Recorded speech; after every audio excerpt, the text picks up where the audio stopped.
¿Qué es peor? ¿Estar solo en un pasillo de hospital a las 3 de la mañana o darte cuenta de que la persona que acaba de morir en tu turno se subió a tu coche para ir por una última copa? Los hospitales son lugares donde la energía se acumula hasta volverse tangible. Hoy, en Frecuencia Fantasma, dejamos atrás las leyendas para escuchar historias reales del personal médico que vio lo que la ciencia no puede explicar. Desde maldiciones hasta túneles subterráneos donde los ojos de algo te esperan. Quédate hasta el final, porque la última frase de un paciente agonizando te hará cuestionar qué nos espera después del camino. Empecemos. La última copa. Esa noche un paciente entró en código. Hicimos todo lo que se supone que debemos de hacer. Compresiones, medicación, desfibrilación, lo habitual.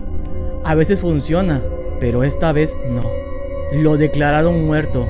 Siempre hay un momento después del código donde el ambiente cambia. Se limpia la habitación, se desconectan los equipos y todo vuelve a la rutina. Pero queda esa sensación pesada unos minutos. Mientras recogíamos, una de mis compañeras soltó en medio broma y quizás por el agotamiento lo siguiente: vaya, eso fue horrible, pero al menos en media hora voy a estar en un bar con mi madre. Después de esto necesito una copa. Nadie le dio importancia, era su manera de llevarlo. Salió del hospital poco después. Más tarde nos contó lo que pasó. Dijo que cuando se subió al coche sintió algo raro. No sabía explicarlo, pero el ambiente dentro del coche se sentía distinto, algo denso. Encendió el motor y empezó a sonar la alarma del cinturón de seguridad, pero era del asiento del pasajero. Eso era muy raro porque el asiento estaba vacío. Pensó que quizás había dejado algo pesado encima. No revisó, no había nada. Aún así, se puso en marcha pensando que sería un fallo del sensor, pero la alarma no se callaba. Todo el trayecto hasta el bar estuvo sonando intermitentemente. Cuando llegó y se sentó con su madre, dijo que la sensación empezó a desaparecer. No pasó nada extraño mientras cenaban, todo pasó normal. Pero lo curioso fue al volver al coche. La alarma no volvió a sonar. Desde esa noche no ha vuelto a activarse sin motivo alguno. Nunca más. Puede que fuera un fallo eléctrico momentáneo. Los coches tienen esos sensores muy sensibles. Puede que fuera una coincidencia.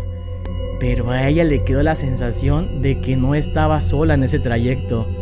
A mí me gusta pensar, aunque suene extraño, que quizás el paciente solo quería una última salida, una última copa, o simplemente sentir lo que era estar afuera una vez más antes de irse. No lo sé, fue demasiada coincidencia para olvidarlo. Un pasajero fantasma es inquietante, pero al menos parece inofensivo.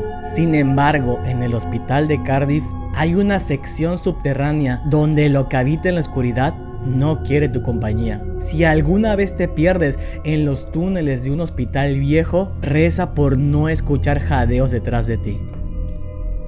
La guardia nocturna. He visto cosas bastante fuertes trabajando en un hospital, pero nunca nada como lo que pasó esa noche en los túneles. Trabajé 3 años en el departamento de radiología de un hospital de Cardiff, el más grande de Gales. Turnos largos, pacientes complicados, policías entrando y saliendo. Uno se acostumbra a casi todo. Pensé que ya nada podía impresionarme. Me equivocaba. Era un turno de noche normal. Empezaba a las 7 y terminaba a las 8:30. Era mi primera de 3 noches seguidas. Así que no estaba cansado ni desorientado. De hecho, la noche estaba muy tranquila. Demasiado tranquila. Llegó mi descanso cerca de la medianoche. Para movernos rápido por el hospital, usamos lo que llamamos los túneles. Son pasillos subterráneos antiguos que conectan distintos edificios. Techos bajos, tuberías expuestas, luces fluorescentes que parpadean y la morgue en algún punto de ese laberinto. No es un lugar agradable, pero es práctico. Siempre hubo rumores sobre cosas raras allá abajo. Sombras, figuras con uniformes antiguos, personal que decía que nunca más bajarían ahí solos, aunque realmente yo nunca les di importancia. Había bajado cientos de veces. Esa noche decidí ir al santuario, la capilla del 5.º piso. Para llegar al ascensor más cercano Tenía que atravesar los túneles. Escaneé mi tarjeta, la puerta metálica se cerró detrás de mí y empecé a caminar. A los pocos minutos sentí que alguien venía detrás de mí. No le di importancia. Es un hospital que nunca duerme, pero entonces escuché algo distinto. Jadeos, como si alguien estuviera tratando de recuperar el aliento. Después de correr, me detuve y me giré. No había nadie. El pasillo estaba vacío. Pensé que podían ser las tuberías. Seguí caminando, pero ya no iba tan tranquilo. La sensación de que alguien me seguía no desaparecía. Por estar pendiente de que nadie me siguiera, me pasé el desvío hacia los ascensores. Cuando quise darme cuenta, en un área que no reconocía, más oscura, más vieja. Había camillas oxidadas, camas amontonadas, equipos cubiertos de polvo. El aire olía a humedad y a metal viejo. Y entonces entendí algo que me hizo sudar frío. Estaba perdido. Y ahí empezó el pánico. Todo se veía igual. Los pasillos parecían repetirse. Sentí una presión en el pecho, como cuando sabes que está a punto de darte un ataque de ansiedad. Intenté mantener la calma, buscar señalización, cualquier cosa. La sensación de que algo estaba ahí conmigo volvió, pero más intensa. Y de repente sentí un golpe en el brazo, fuerte, seco, como si alguien me hubiera empujado con violencia. Caí al suelo. Recuerdo el polvo levantándose frente a mi cara, el olor, el frío del concreto. Miré alrededor buscando a alguien. No había nadie. Y entonces lo vi. No fue una figura clara. No era un monstruo como tal. Era más bien una masa oscura, como un humo denso suspendido en el aire. Tenía una forma irregular, pero lo que más recuerdo son 2 puntos rojos dentro de esa oscuridad. Estaba a cierta distancia. No sé calcular a cuánto, pero estaba un poco cerca. No se movía, pero sentí que me estaba mirando. No me quedé para comprobar nada. Me levanté y corrí, y sin mirar atrás, giré por pasillos al azar hasta que finalmente encontré a una ama de llaves empujando su carrito. Debí verme fatal, porque enseguida me preguntó que qué me pasaba. Intentaba hablar, pero no me salían las palabras. Estaba temblando.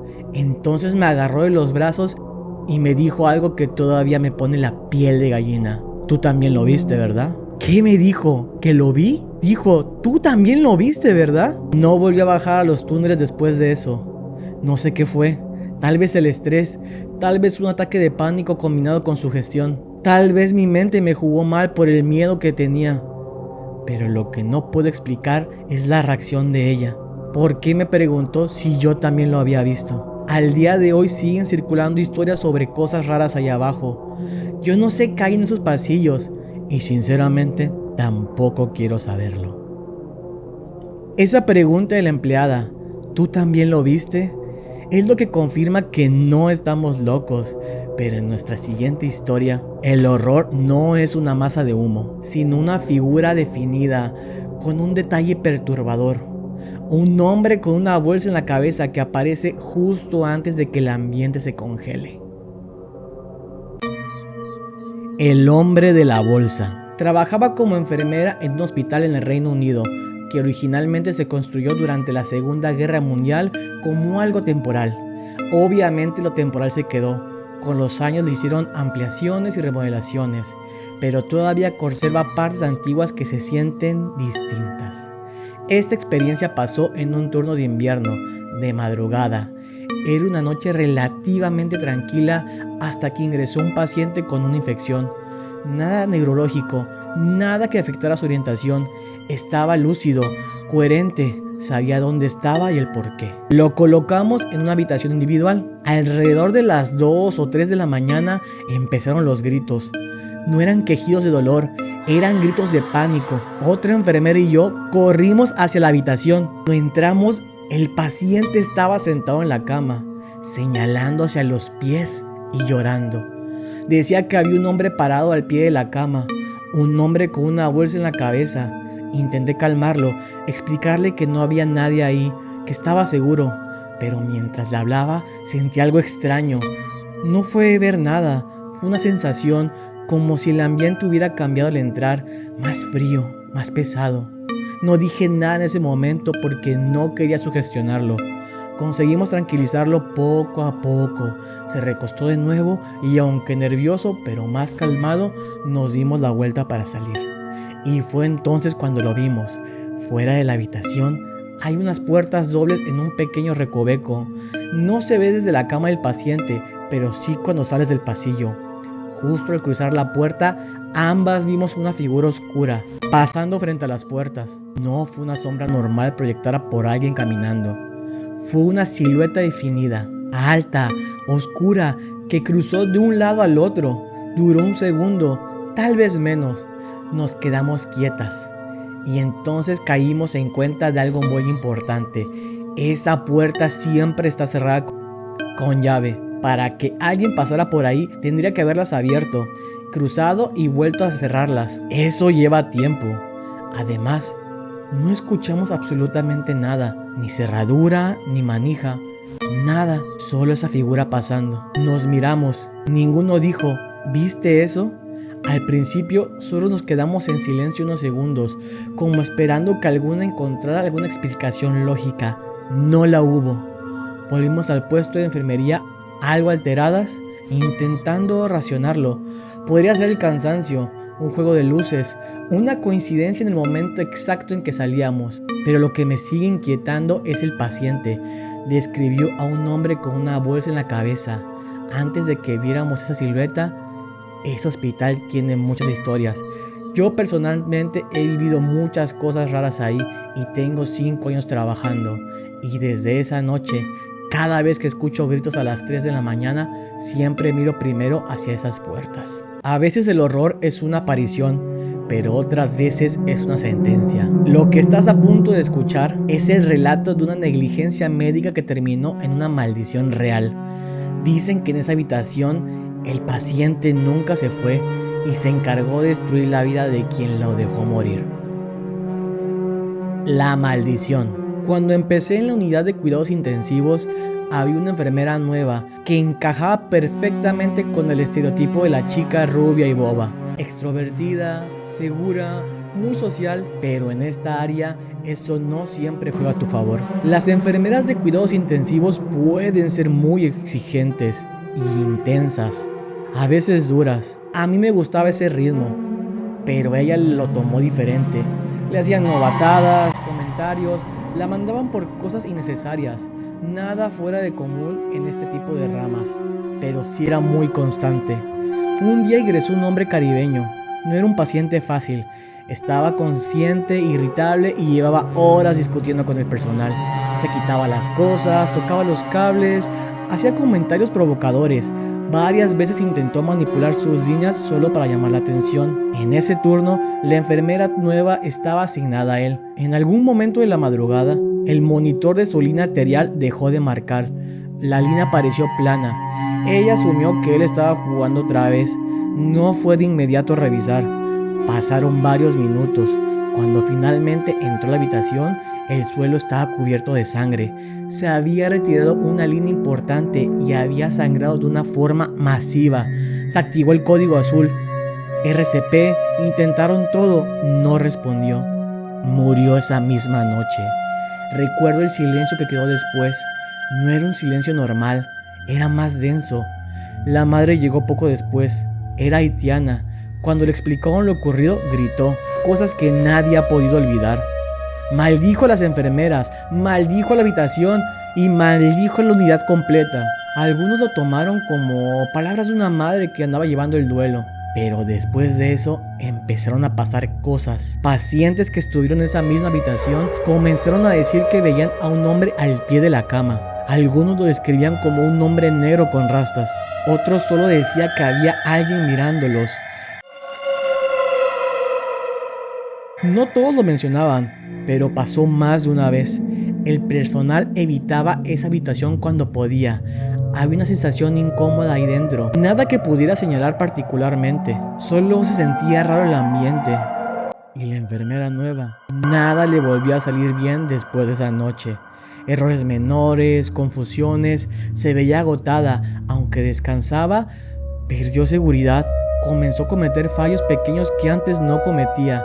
Meses después pidió el traslado y dejó la unidad.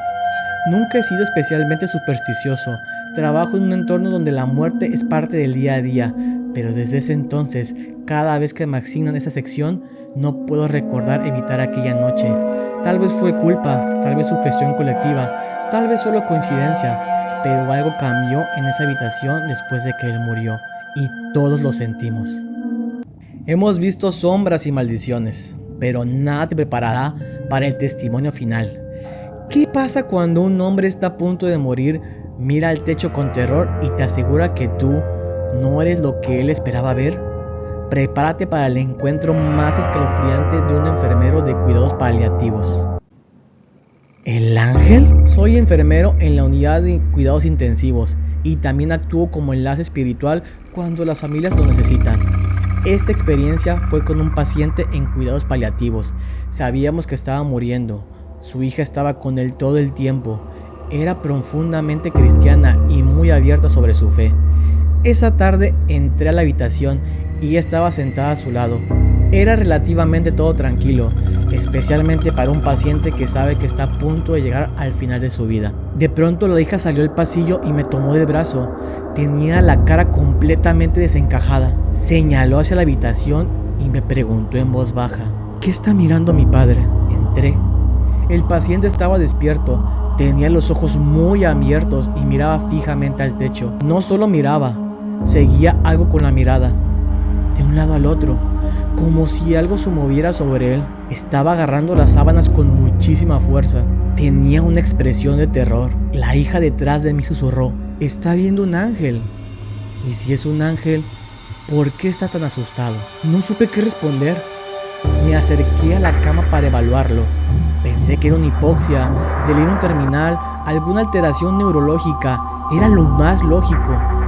Cuando me incliné hacia él, dejó de mirar el techo, giró la cabeza lentamente hacia mí, me miró de arriba abajo. Sus ojos seguían llenos de miedo, pero ahora me estaba viendo claramente y dijo con voz débil pero firme: tú no eres el ángel. Después se recostó otra vez. Su expresión cambió, se calmó. Revisé signos vitales, nivel de oxígeno, pupilas. Todo estaba dentro de lo que ya se esperaba dada su condición. Nada nuevo que explicara esa reacción tan intensa. La hija estaba temblando. Pasé bastante tiempo hablando con ella después, más como un apoyo espiritual que como un enfermero. Hablamos de su fe, del miedo de cómo a veces el final puede traer experiencias que no entendemos. Eso la tranquilizó un poco. El paciente falleció al día siguiente. He visto muchos delirios al final de la vida, alucinaciones, conversaciones con familiares fallecidos, cosas así. Siempre hay una explicación médica probable, pero la forma en que me miró y la claridad con lo que dijo esa frase, eso todavía me inquieta. No sé qué estaba viendo en ese techo y no estoy seguro de querer saberlo. El ser humano está hecho de historias y los hospitales guardan las más tristes y oscuras. Pero si crees que los pasillos de una clínica son aterradores, espera a ver lo que sucede cuando las luces se apagan en un salón de clases. He dejado anclado aquí mismo mi video sobre historias de terror en escuelas. Te prometo que después de verlo, nunca más volverás a ver un salón vacío de la misma manera. Haz clic ahora mismo y nos vemos allá. Claro, si te atreves. Soy Katz y cuida bien en lo que decides creer. Buenas noches.